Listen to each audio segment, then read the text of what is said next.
ان کے دلوں میں کیا ہے اور میری جب انٹریکشن ہوتا ہے تو کیا بات کرتے ہیں وہ.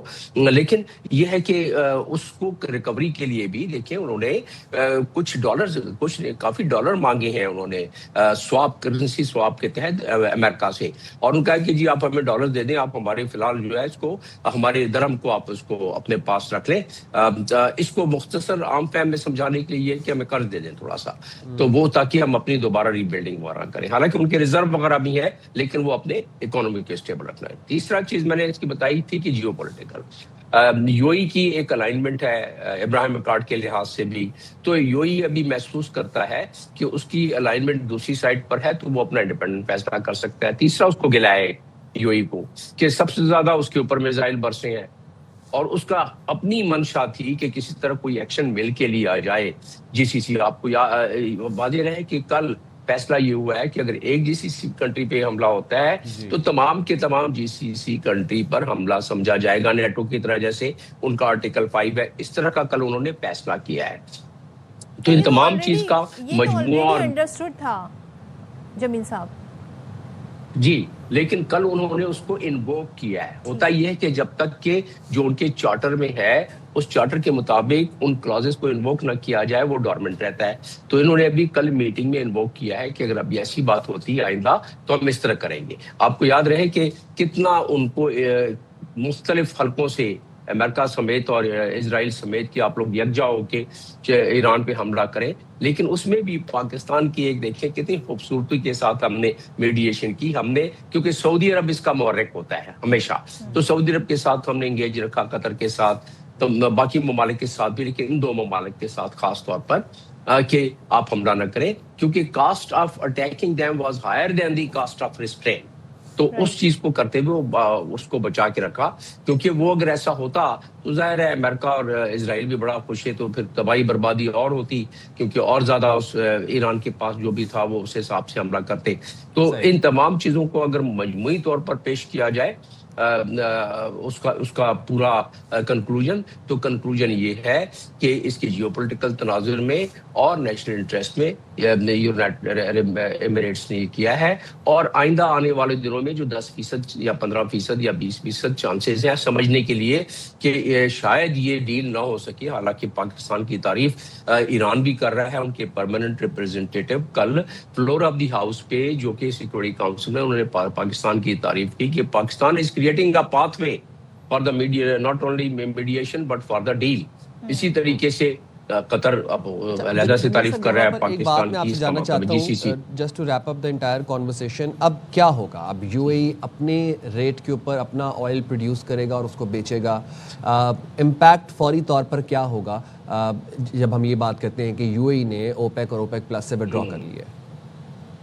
جی, یو اے پہ قدغن نہیں ہوگی. وہ اپنے جتنا آئل چاہے گا پروڈیوس کرے گا. دیکھتا ہے کہ اگر سستا ہو گیا تو کم کر دے گا آئل دنیا میں, اگر مہنگا ہو گیا تو اپنا وہ 5 ملین کے قریب کر دے گا. پہلے نہیں کر سکتا تھا, پہلے جو کوٹا تھا اس کے مطابق کر سکتا تھا, تو اس کو آمدن زیادہ ہوگی. بیسیکلی یہ بھی ہو سکتے ہیں کہ جی سی سی ایک پورا ایک بلاک تھا, اب اس میں سے ایک اہم کنٹری جو ہے وہ نکل گیا ہے, یعنی کہ یو اے, تو اب نئے بلاکس بنے گے. لیکن وہ تو اوپیک سے نہیں اوپیک میں سے نکلا ہے, اور جی سی سی سے, کیونکہ جن کی جتنے تانے بانے بنے ہوئے جی سی سی کنٹریز کے, یہ ٹرائبل اختلافات پہلے بھی رہے ہیں, اور ملکوں کے اختلاف کوئی ٹرائبل انداز میں چلتے ہیں دلوں میں, اور وہ پھر بھی جہاں ان کا اپنا مجموعی طور پر انٹرسٹ آتا ہے پورے اس کا جی سی سی کنٹریز کا, اس میں وہ ساتھ رہتے ہیں. میں نے بہت سارے ہچکولے دیکھے ہیں جی سی سی کنٹریز کے. کچھ ممالک مجھ سے آ کے شیئر کرتے تھے جب میں یو اے میں تھا, یا اب بھی جب میں ان کے ساتھ بیٹھتا ہوں, کچھ اپنی تھوڑی بہت مخاصمت, لیکن جب بات آتی ہے جی سی سی کنٹریز کی تو وہ بیٹھ کے مجموعی طور پر فیصلہ کرتے ہیں. آنے والے دنوں میں نہیں لگتا کہ you a G C C country سے چلا جائے گا, نکل جائے گا, کیونکہ صرف یو اے نہیں ہے, بحرین بھی ہے, اور باقی ممالک جو یو اے کے ساتھ الائن ہے وہ بھی ہیں. تو اس لیے کم لگتا ہے کہ وہ اس طرح ہوگا. اور یو اے کا ایک وزن چاہے گا وہ کہ اسٹریٹ آف ہارمز پہ جب بات ہو رہی ہے اور اس کے 3 جو جزیرے ہیں اس جزیروں کا بھی فیصلہ کروایا جائے، جیسا کہ وہ چاہتا تھا یو اے کہ بھئی امریکہ ساتھ دے، تو ان کے جزیرے جو 61 میں ایران نے لے لیے تھے ان سے یا قبضہ کر لیا تھا، وہ کہتے ہیں جس کو ابو موسیٰ کہتے ہیں، گریٹر تھوم کہتے ہیں، لیسر تھوم کہتے ہیں، کہ اس کو واپس لیا جائے. تو ابھی جو آگے ہے یو اے کے اپنے عزائم ہے کہ اس نے کیا کرنا ہے اپنے انٹرسٹ کو پروٹیکٹ کرنے کے لیے. جی ٹھیک ہے، thank you so much doctor Jamil, ہمارے ساتھ ساری صورتحال پر بات کر رہے تھے. دیکھتے ہیں جناب اس کا امپیکٹ کیا آتا ہے، کیونکہ ایک بڑا فیصلہ ہے اور جن ٹائمنگز میں یہ فیصلہ کیا گیا، ابھی دیکھتے ہیں جی سی سی کنٹریز اس پر مزید رد عمل کیا دیتی ہیں. اچھا جی، موونگ فارورڈ آپ کو ذرا ایک اسپورٹس مین اسپرٹ کی اعلیٰ سے بھی اعلیٰ ایک مثال، ایک سٹوری آپ کے ساتھ شیئر کرتے ہیں. ایرانی فٹ بال ٹیم ورلڈ کپ میں شرکت کے لیے امریکہ جائے گی. ایرانی فٹ بال ٹیم امریکہ جائے گی. ایرانی حکومت نے باضابطہ اعلان کر دیا، اور ایرانی فٹ بال ٹیم پہلے ہی امریکہ میں ورلڈ کپ میں شرکت کا اعلان کر چکی ہے. اور ایرانی حکومت کی ترجمان فاطمہ مہاجرانی کہتی ہیں فٹ بال ورلڈ کپ کے لیے ٹیم کی تیاری جاری ہے. فٹ بال ورلڈ کپ جون میں امریکہ، کینیڈا اور میکسیکو میں ہوگا.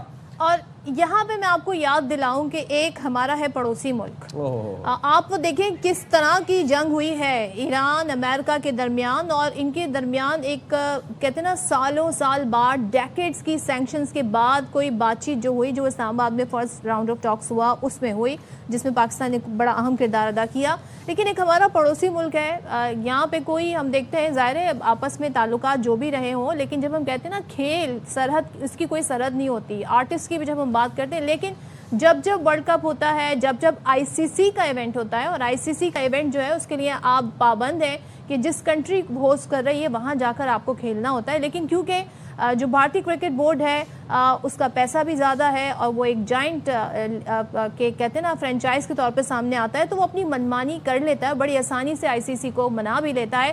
وہ ہمارے ملک میں ہمیشہ آ کر کھیلنے سے انکار کر دیتے ہیں. وجہ ان کے پاس صرف سیاسی ان کا جو بیانیہ ہے، ہیٹریٹ کا جو بیانیہ ہے، پاکستان کے خلاف جو اگینسٹ بیانیہ ہے، اسے توجیحات بناتے ہیں، اور اصل میں بس ان کی ایگو ہے. لیکن یہاں پر آپ دیکھیں کہ یہ ہوتا ہے اسپورٹس مین اسپرٹ کہ ایران امریکہ میں جا کے کھیلے گا. ناٹ ٹو فرگیٹ 186 بچیاں جو اس ساری جنگ کے دوران شہید ہوئی. کتنی لیڈرشپ، خامنئی صاحب شہید ہو گئے اور علی لاریجانی شہید ہو گئے. کتنی لیڈرشپ، ٹاپ لیڈرشپ ان کی ختم ہو گئی. لیکن ایران نے ابھی بھی یہ فیصلہ کیا ہے کہ وہ امریکہ جا کر کھیلیں گے. بالکل جی، تو آپ نے بڑی درست بات فرمائی کہ کھیل کی اور آرٹ کی کوئی سرحد نہیں ہوتی، کوئی باؤنڈریز نہیں ہوتی. اور یہ ایگزامپلز اگر پڑوسی کچھ سیکھ لیں اس سے بھی تو ان کے لیے اچھا ہوگا. لیکن ہم یہاں پر ایک بریک لیں گے، حاضر ہوں گے بریک کے بعد.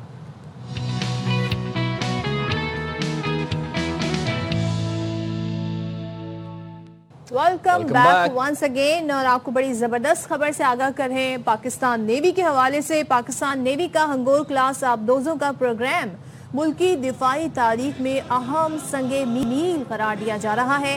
اس کے تحت مجموعی طور پر 8 جدید آبدوزیں بحری بیڑے میں شامل کی جا رہی ہیں، جن سے نہ صرف پاکستان کی زیر آب جنگی صلاحیتوں میں نمایاں اضافہ ہوگا، بلکہ بحیرہ عرب اور بحیرہ ہند میں اسٹریٹجک ڈیٹرنس کو بھی نئی قوت فراہم کریں. بالکل جی، تو چینی ٹائپ یون کلاس کے جدید ورژن پر مبنی آبدوزیں ہم دیکھ رہے ہیں کہ ایئر ڈیپینڈنٹ پروپلیشن، جدید سونار سسٹمز اور اسٹیلتھ ٹیکنالوجی سے لیس ہیں، جو انہیں طویل دورانیے کے مشن اور خفیہ آپریشنز کے لیے انتہائی مؤثر بناتی ہیں.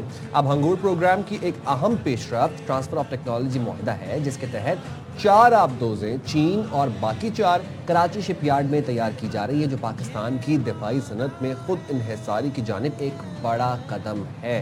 تو کیا بات ہے، زبردست. اسی حوالے سے مزید ظاہر ہے ہم ریلیونٹ پرسنالٹی سے اس پر بات کر لیتے ہیں تاکہ وہ ہمیں اس بارے میں مزید بتائیں. دفاعی تجزیہ کار احسان احمد خان صاحب نے ہمیں جوائن کیا ہے. تھینک یو سو مچ احسان صاحب جوائن کرنے کے لیے. ذرا سا ہمیں بتائیے گا یہ جو ہنگور کلاس آبدوزیں پاکستان کی بحری دفاعی حکمت عملی میں کس حد تک مؤثر ثابت ہوں گی، گیم چینجر ثابت ہو سکتی ہیں، اور تھوڑا سا ہمیں خاص اسپیسیفکیشنز کے حوالے سے بھی بتائیے گا. السلام علیکم صدف، بہت بہت شکریہ آپ نے پروگرام پہ آنے کا موقع دیا.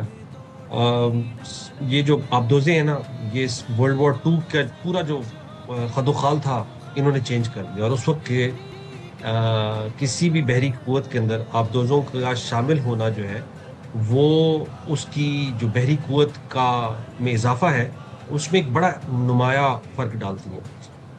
پاکستان بحریہ اس خطے میں جو انڈین اوشن ریجن کا جو عربین سی کا پاکستان نیوی پہلی فورس تھی جس کے پاس آبدوز آئی تھی، اور 1965 میں بھی غازی واز دی اونلی سبمرین جو کہ اس علاقے میں موجود تھی، اور اس کی بھی ہسٹری آپ کو موجود ہے. اور اس کے بعد سے پاکستان ہمیشہ سے ایک ایلیٹ سبمرین فورس کا مالک رہا ہے، جس میں زیادہ تر فرینچ رہی ہیں، اور یہ پہلی دفعہ ہے کہ چائنیز سبمرینز کی طرف جا رہے ہیں. تو جو بیلنس ہے، جو توازن ہے طاقت کا انڈین اوشن ریجن میں، وہ ان سبمرینز کی وجہ سے ڈیفینیٹلی چینج ہونے جا رہا ہے، کیونکہ یہ اسٹیٹ آف دی آرٹ ہے. Anti submarine, anti surface, effects on land, یہ تمام آپریشن جو ہیں وہ یہ سبمرینز کر سکتی ہیں. آپ نے جو خود اپنے انٹرو میں بھی بتایا کہ 8 سبمرینز یہ بن رہی ہیں، 4 چائنا میں بن رہی ہیں اور 4 ہی جو ہے کراچی شپ یارڈ میں بن رہی ہیں. اور اس سے جو کراچی شپ یارڈ کی جو اپنی کیپیسٹی ہے ایک ٹیکنالوجیکلی بہت مشکل پلیٹ فارم بنانے کی، کیونکہ سبمرینز بہت مشکل ہے بنانی. ہر ملک تو بہت کم ملک ہیں، مگر 8 یا 9 ملک ہیں جن کے اندر بن رہی ہیں، ان میں سے پاکستان ایک شامل ہو جائے گا. یہ ٹیکنالوجی ٹرانسفر ناٹ اونلی کہ ہماری جو ٹیکنیکل کیپیبلٹی ہے اس کو بڑھائے گی، بلکہ جو ہماری جو انڈیجینس ڈیفنس پروڈکشن کی جو کیپیبلٹی ہے اس میں ایک بڑا میجر اضافہ ہونے جا رہا ہے ان سبمرینز کی وجہ سے. اچھا سر، یہ بھی بتا دیجیے گا کہ کیا یہ آبدوزیں بحیرہ عرب میں جو ایک پاور ڈائنامک ہے، طاقت کا توازن ہے، اس کو تبدیل کر سکتی ہیں؟ اس طرح سے کہ ہم جو پاکستان بحریہ کی جو ڈاکٹرین ہے یا جو پوسچر ہے، ہم اپنے دشمن کے ساتھ نمبرز میں میچ نہیں کرتے. نمبرز ڈیفینیٹلی ان کے پاس زیادہ ہے، چاہے وہ ان کی اسکارپین کلاس ہے یا ان کے ششمار ہے یا کلو کلاس ہے، اور ان کے پاس کچھ ایس بی این بی. اگر ہم صرف سبمرینز کے نمبر دیکھیں، ہم فلیٹ کے نمبر کی بات نہیں کر رہے، تو ہمارا نمبر بے شک کم ہے. لیکن جو ڈاکٹرین ہے پاکستان نیوی کی، وہ ہمیشہ اوفینسو آپریشنز کے اوپر بلٹ ہے. یعنی ہم نے جنگ اپنے پانیوں میں نہیں لڑنی ہے، ہم نے جنگ دشمن کے پانی میں جا کے لڑنی ہے، اوفینسو کیپیبلٹی کے ساتھ لڑنی ہے. اور اس کے لیے آپریشنل ریڈینس جو ہے ہر وقت وہ بہت امپورٹنٹ ہے. تو طاقت کا توازن تو ڈیفینیٹلی چینج ہونا شروع ہوتا ہے جب آپ کے پاس نمبرز بھی موجود ہوں اور آپ کے پاس کیپیبلٹی بھی موجود ہو. اور یہ یاد رکھیے گا کہ بہت عرصے سے اگر ہم صرف سبمرین فورس کے کمپیریزن کے اندر دیکھنا شروع کریں، ہمارے دشمن کی جو انڈر واٹر کیپیبلٹی ہے، جو ان کی آبدوز کی کیپیبلٹی ہے، وہ بہت پرانی ہے. اور ابھی انہوں نے لیٹلی 6 سبمرینز انہوں نے ایڈ کی ہیں. لیکن یہ بھی ساتھ دیکھتے رہیے کہ وہ جو سو کالڈ ان کی نیو برانڈ سبمرینز ہیں، وہ کئی دفعہ ہمارے اے ایس ڈبلیو ایسٹس کے ہاتھوں ڈیٹیکٹ بھی ہو چکی ہیں. اور سبمرین کا ڈیٹیکٹ ہونے کا مطلب ہے کہ وہ فار شور وہ it is gone. So balance of power جو ہے میریٹائم ڈومین کے اندر، انڈر واٹر فورسز کے ڈومین کے اندر، ڈیفینیٹلی اس میں ایک میجر چینج آنے والی ہے. خاص طور پہ ایسی سبمرینز جو کہ یہ جو یوان کلاس ہیں، یہ کنونشنل ڈومین کے اندر پی ایل اے نیوی کا مین اسٹے ہے. چائنیز اپنے لیے جو چیز خود بناتے ہیں وہ اس کو ایز اٹ از ایکسپورٹ نہیں کرتے ہیں، اس کو جو بھی باہر ہے اس کے لیے چینج کیا جاتا ہے. ہم اس کو خود چینج کرواتے ہیں، بیکاز جو ہمارے پانیوں کے اندر ریکوائرمنٹ ہے، جو ہماری آپریشنل ریکوائرمنٹ ہے، اس کا ویپن سوٹ جو ہے، اس کے اندر جو اکوپمنٹ لگنا ہے، وہ ہم اپنی آپریشنل ریکوائرمنٹ کے مطابق اور اپنے جو ہدایف ہیں ان کے مطابق اس کو چینج کرتے ہیں. سو اٹ از ناٹ کلاسیکلی جو چائنیز سبمرین جو U-39 یوان کلاس ہے وہ نہیں ہے، اس میں تھوڑے سے کافی differences. But not to forget ان کے پاس رافیل بھی تھے، اور پھر ان رافیل کے ساتھ کیا ہوا؟ It's always man behind the machine اور گن. احسان صاحب، ایک چیز میں آپ سے جاننا چاہوں گی. بتایا جا رہا ہے جی AIP ٹیکنالوجی ہے پاکستان نیوی کے لیے کتنی خاص پیش رفت ہے. دوسرے جو آبدوزیں ہیں، اسٹیلتھ اور سونار صلاحیتیں، یہ جو روایتی آبدوزیں ہیں اس سے یہ کیسے اس سے مختلف بناتی ہیں؟ اچھا، AIP میں ہم یہ پہلی دفعہ نہیں ہے کہ ہم AIP استعمال کر رہے. یہ جو ایئر انڈیپینڈنٹ پروپلشن سسٹم ہے، یہ جو ہماری پرانی سبمرینز ہیں، خالد کلاس، اگسٹا 90 براؤز جو ہے، ان پہ آلریڈی موجود ہے. لیکن جو ڈیزائن ہے وہ پہلے انجنس پہ ہم جا رہے، وہ تھوڑا سا ڈفرینٹ ہے، اس کی ٹیکنالوجی ڈفرینٹ ہے. یاد رکھیں کہ یہ جو AIP ہے نا، یہ ایک انٹرمیڈیٹلی پرووائڈ کرتا ہے بٹوین کلاسیکل کنونشنل سبمرین جو کہ ڈیزل انجن چلاتا ہے، اس سے بیٹریز چارج ہوتی ہیں اور بیٹریز پہ یہ پوری سبمرین چل رہی ہوتی ہے. دوسرے اینڈ کے اوپر ہوتی ہے نیوکلیر سامرین جو کہ نیوکلیر ریئیکٹرز کو یوز کرتی ہیں. اس کی انڈورنس بہت زیادہ ہوتی ہے, اس میں انڈورنس کی لمٹ جو ہے وہ انسانی لمٹ کے اوپر ہوتی ہے, لیکن انجن اور جو اس کی فیول کیپیسٹی ہے وہ ان لمیٹڈ ہو جاتی ہے. یہ اے آئی پی جو ہے وہ ایک ان بٹوین ایک سولوشن ہے جو کہ انڈر واٹر انڈیورنس جو ہے وہ اس کو بڑھا دیتا ہے. اور سبمرین کے لیے جو اس کا سب سے بڑا جو اس کی آپ کہہ رہے ہیں جو اس کا پاورفل ایٹریبیوٹ ہے وہ ہے اس کی اسٹیلتھ, اور اس کی اسٹیلتھ وہ ہے جب وہ پانی کے نیچے ہے اور وہ انڈیٹیکٹیبل ہے. ان سبمرینز کے اوپر خاص طور پہ جو ویپن سوٹ ہے وہ بہت اسٹیٹ آف دی آرٹ ہے, جو اس کی ڈیٹیکشن کیپیبلٹی کو بڑھاتا ہے, اور جو اس کی اپنی پروٹیکشن ہے ایکوسٹکس کی, یعنی جو اس کا شور ہے, اس کی جو کوائٹنس ہے وہ بہت بہتر ہے جو باقی مارکیٹ میں یا جو اویلیبل کنونشنل سبمرینز ہیں. تو شیلو واٹرز کے اندر دشمن کے پانیوں میں اس کی ڈیٹیکشن بہت مشکل ہے. ممکن ہے, ہو سکتی ہے, میں یہ نہیں کہوں گا کہ جی بالکل ناممکن ہے, ان کے پاس بھی P8 آئیز اور باقی SW سسٹمز موجود ہیں, لیکن جو اس کا پنچ ہے وہ اس کی اسٹیلتھ ہے, اینڈ جو اس کی ایبلٹی ہے to deliver maximum weapons against ships, against submarines and even towards land. اچھا, اور سر کیا ان آبدوزوں کی جو کروز میزائل لانچ صلاحیت ہے پاکستان کو اسٹریٹجک اسٹرائک کی نئی قوت بخشے گی ہے؟ جو اسٹریٹجک اسٹرائک کیپیبلٹی ہے اس پہ ابھی کام چل رہا ہے, اور جو کیپیبلٹی ڈیمانسٹریٹرز ہیں وہ تو کئی سال پہلے دکھائے جا چکے ہیں, اور جو میزائل لانچ کی کیپیبلٹی ہے وہ آج سے نہیں, وہ ہمارے پاس کئی دہائیوں سے ہمارے پاس جو پرانی سبمرینز ان پہ بھی موجود تھی, اور جو یہ نئی سبمرینز آ رہی ہیں ان کے پاس بھی جو کروز میزائل لانچ کرنے کی کیپیبلٹی ہے وہ موجود. ٹیکنالوجی ٹرانسفر ہے, پاکستان کی جو نیول صلاحیتیں ہیں اس پر کیا فرق پڑے گا؟ بہت فرق پڑے گا. جتنے بھی پلیٹ فارمز بنتے ہیں اس سائز کے 2,500 سے 3,000 ٹن کے, سبمرین سب سے کمپلیکیٹڈ سسٹم ہے جس کو بنایا جاتا ہے, کیونکہ جیسے شپ کا تو ایک حل بنتا ہے, سبمرینز کے اندر 2 حل ہوتے ہیں, ایک آؤٹر کیسنگ ہوتی ہے, اس کے بعد پھر انڈر پریشر حل ہوتا ہے, اور وہ پریشر حل بنانا خاص طور پہ اس کے جو اینڈز ہیں کون اور ٹیل, یہ ٹیکنالوجیکلی بہت بہت مشکل ہے. بہت کم ملک ہیں جن کے پاس یہ کیپیسٹی ہے, جیسے میں نے پہلے کہا 8 یا 9 ملک ہیں جو یہ چیز بنا سکتے ہیں. جب آپ ٹیکنالوجی ٹرانسفر کر کے یہ کیپیسٹی اپنی بلڈ کرتے ہیں تو آپ کے پاس جو سیلف ریلائنس آنا شروع ہوتی ہے, آپ مزید اس طرح کے پلیٹ فارمز اپنی ریکوائرمنٹ کے مطابق خود بنا سکیں گے. آپ کی جو ہیومن ریسورس ہے اس کی اسکل بڑھنا شروع ہوتی ہے, اور پھر آپ جب اپنی ریکوائرمنٹس پوری کر لیتے ہیں تو آپ پھر ایکسپورٹ کی طرف بھی جانا شروع ہو جاتے ہیں. آپ کے سامنے JF-17 اور مشاق MFI-17 جو ہے ان کے پروجیکٹس آپ کے سامنے ہیں. کامرا میں جہاز خود بھی اپنے لیے بھی بنائے, اور پھر وہ ایکسپورٹ پہ جاتے ہیں, اور پھر آپ زر مبادلہ بھی اس کے تھرو کمانا شروع کرتے ہیں. بالکل ایسے ہی. تھینک یو سو مچ احسان صاحب, بہت شکریہ, اچھے سے آپ نے ہمیں تمام تر چیزوں کے بارے میں سمجھایا. تو جناب پاکستان نیوی کی دفاعی صلاحیتوں میں مزید اضافہ ہونے جا رہا ہے انشاءاللہ. اس حوالے سے مزید بھی اپڈیٹس آپ کو دیتے ہیں. بالکل جی, تو اب یہاں پر آپ کو بتا دیں کہ inter pre engineering, pre medical, home economics اور جنرل گروپس کے امتحانات کا آغاز آج سے ہو گیا ہے, جن میں 1,59,572 طلبہ و طالبات شرکت کریں گے. انور خان مزید تفصیلات سے ہمیں اپڈیٹ کریں گے. جی انور. جی دیکھیں, انٹر کے سالانہ امتحانات 2026 کا آغاز جو ہے وہ باٹنی سال دوم کے پرچے سے ہوا ہے. 2 گھنٹے کے اوپر یہ پرچہ محیط ہے, جس کا آغاز 9 بجے ہو گیا تھا. سب سے اہم اور کام کی بات طالب علموں کے لیے یہ ہے کہ اگر آپ 2 گھنٹے کا پیپر دے رہے ہیں تو آپ کو 20 صفحات کی کاپی ملے گی.